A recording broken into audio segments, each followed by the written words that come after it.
It's finally happened. The one day where Australian politics might be at the top of your YouTube feed instead of all of the American commentators that just get this endless 10-year-long reign where they're getting PewDiePie numbers for, oh, Trump went to White Castle today. Well, today's the day that we still will be hundreds of thousands of views below that, but we are having an election in this country. May 3rd, baby! Just a few short weeks until all of our greatest dreams come true and Angus Taylor is finally treasurer.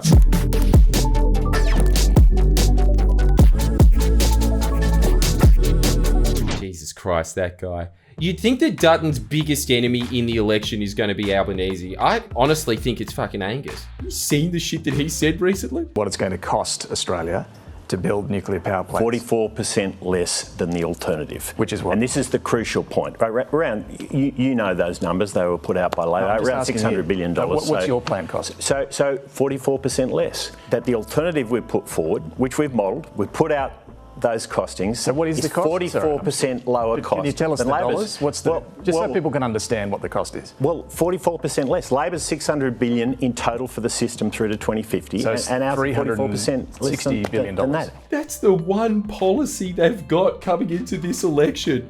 Turn all of Australia into Springfield, and he doesn't know the numbers. And he's the guy that's supposed to know the numbers. It's just so indicative of what's been happening to the Liberals over the last month. I really feel like once I accidentally tripped into my mirror, and yes, I did that in real life, and thank you for asking about all the cuts on my legs that I never show. But I feel like I have gone into opposite land, which strangely makes us the rest of the world. And now that we are in just the rest of the world, we have a competent press that says, oh my God, this potato could be leading the country.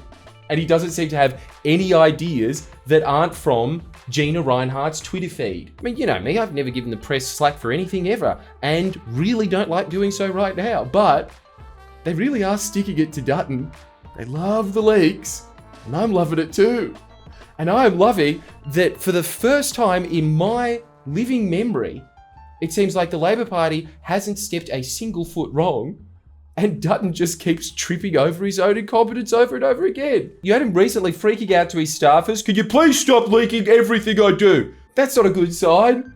What about when he was supposed to be in his electorate when the cyclone was about to hit? Albanese was preparing for it. He was getting money from Justin Hems. That was a Scott Morrison 2.0. I think the only reason that we forgot about it is, damn it, I really wanted to see that sexy man in board shorts. So I'm really optimistic going into this election, which, as has become the in-joke of this channel, thank you very much, guys, for making me the butt of it. But I'm never right, so that probably means that the Liberals will win in a landslide. However, let me tell you why I really don't want that to happen, especially this time.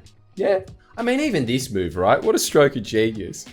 Albo waits for the budget reply. This is Dutton's big moment to tell everybody why this budget that was so positively received, I can't even remember anything like that.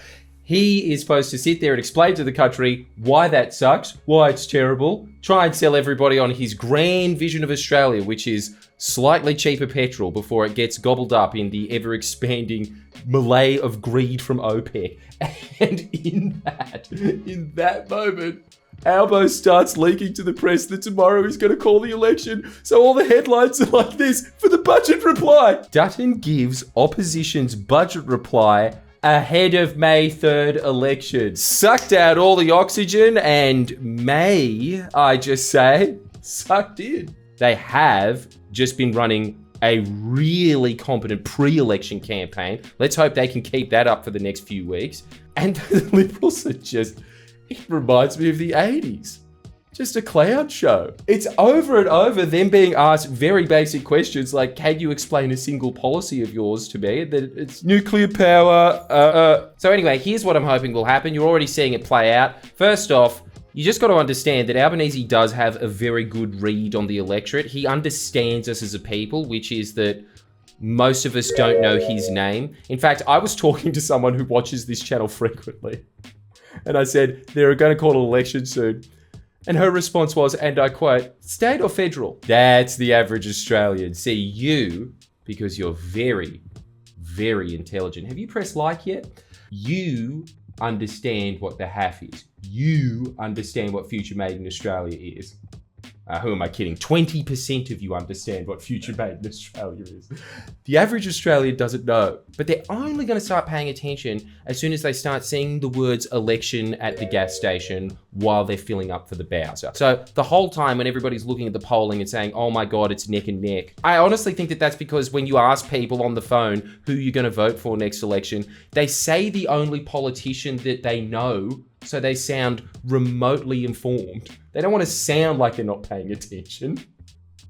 Also, I'd be pretty blindsided as well. I pay attention to this all the time, and if someone rang me up and said, who do you want to win the next election? I'd be like, John Curtin. Therefore, remembering that we are an extremely whiny, negative population, as always, you got to go with the classic. If the Liberals get in, the sun will not rise tomorrow. You got to do a bunch of that, but I think the ways that you do it in this election is, seriously, I think that this is purely because of Elon Musk. You have the opportunity to just keep dragging out that photo of Dutton and Gina Reinhardt on a plane. Hi, I'm kind of glad that Albo has the Prime Minister's plane. This one's better. You just keep linking that. You just keep linking the fact that Dutton is clearly just a complete and utter yes man to Gina Reinhardt.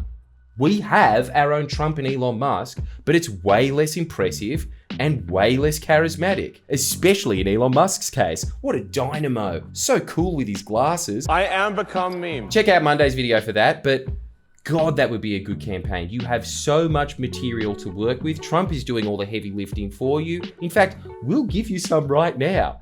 Isn't it incredible that in Dutton's budget reply speech, pretty much the highlight is, cut the fuel excise. I wonder where he got that idea. We want to hear that the federal government will drop its excise tax on fuel, not just lowering costs for our cars and other vehicles, but lowering the cost of all transported goods and all goods that require fuel for their processing or manufacture. Yeah. You combine that with the fact that Dutton pulled a Scott Morrison, wasn't at his electorate when a natural disaster was hitting. Instead, he was sucking up to yet another billionaire. I honestly think that the oligarchy is coming to get you narrative is back in vogue again. To paraphrase Fergie, it was 2008 and now we're in 2008. Bring it back. In terms of positivity, I'm sorry, I know that you're probably sick of me talking about it, but future made in Australia, that is something that everyone can get around. Up until a couple of years ago, you'd have Pauline Hanson out there railing day after day. Nothing in Australia's made anymore. Nothing, Pauline? I think we found out on this channel through many a trial and error that Saxby's is still made in Australia. And that doesn't make me proud at all.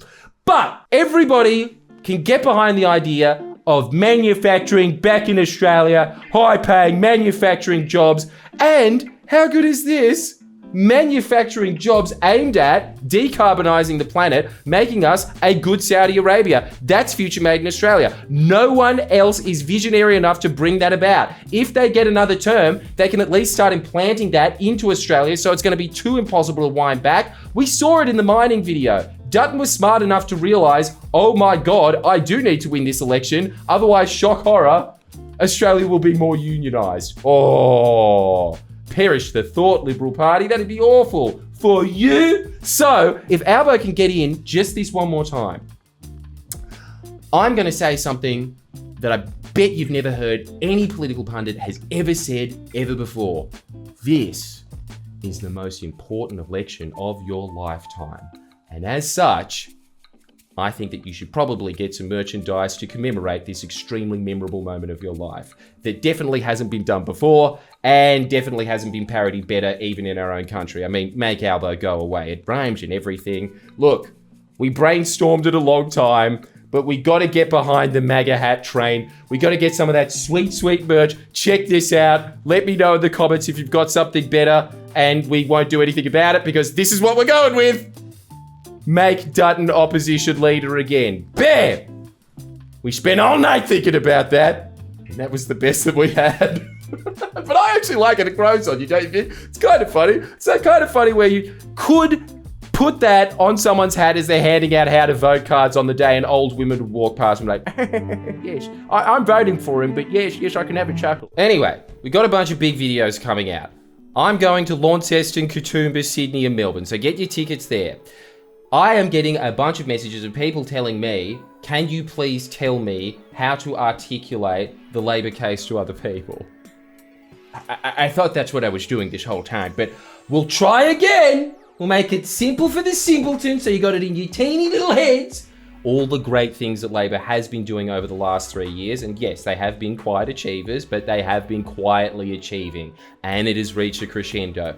The changes that the Labor government has done in one term have turned this country around, are big, are visionary, are moving us to a brighter future. And I get that we went through some rough years with cost of living, but show me a country on earth that did it better than Australia. You'd really just be looking at a tiny, tiny little thimble of them. We did it pretty damn good, and it would have been brutal under the Liberals. I don't know why I'm selling why you should be watching this channel in the future as it's some sort of homework that you don't have to do, but I am, and it would be great if you went out and did that, because, as I'm always saying, Labor wins when people discuss their policies at the kitchen table. That's how they get through. As a result, we will be arming you with facts and logic. Abosh!